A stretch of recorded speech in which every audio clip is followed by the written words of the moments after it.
Good morning from Krakow Poland. আপনারা জানেন যে আমি পোল্যান্ডে আছি এবং যে পোল্যান্ডে যে এয়ারবিএনবিতে আছি সেইটা দেখানোর জন্যই এই ভ্লগটা করা। কোথাও ঘুরতে এলে এয়ারবিএনবি হচ্ছে বেস্ট অপশান এবং চিপেস্ট অপশান, কারণ হোটেল বা আপনি যদি অন্য কোথাও থাকতে চান কস্ট খুবই বেশি। তো তাই জন্য আমরা এয়ারবিএনবি চুজ করি। আমি প্রথমে এয়ারবিএনবি দেখিয়ে দিই, তারপরে বলছি। এই হচ্ছে আমাদের এয়ারবিএনবির রুম। একটা টেবিল আছে যেখানে কিছু এক্সট্রা ব্ল্যাঙ্কেট আর টাওয়েল দেওয়া আছে। এইদিকে একটা টিভি,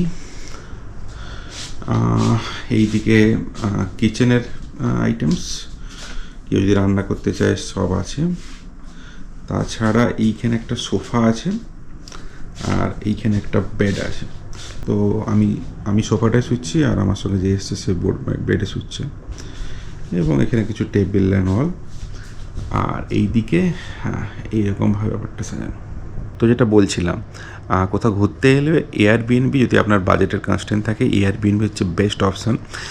কারণ হোটেল অ্যান্ড অল ওগুলো খুবই এক্সপেন্সিভ হয়। যেমন আমরা খুব সিটি সেন্টারের কাছে আছি কাকাওতে, বাট এই এয়ারবিএনবিটা আমাদের just 2500 or 3000 rupees per head per night লাগছে, যেটা খুবই রিজনেবল। কারণ আমরা পুরো সিটি সেন্টারের একদম কাছে আছি।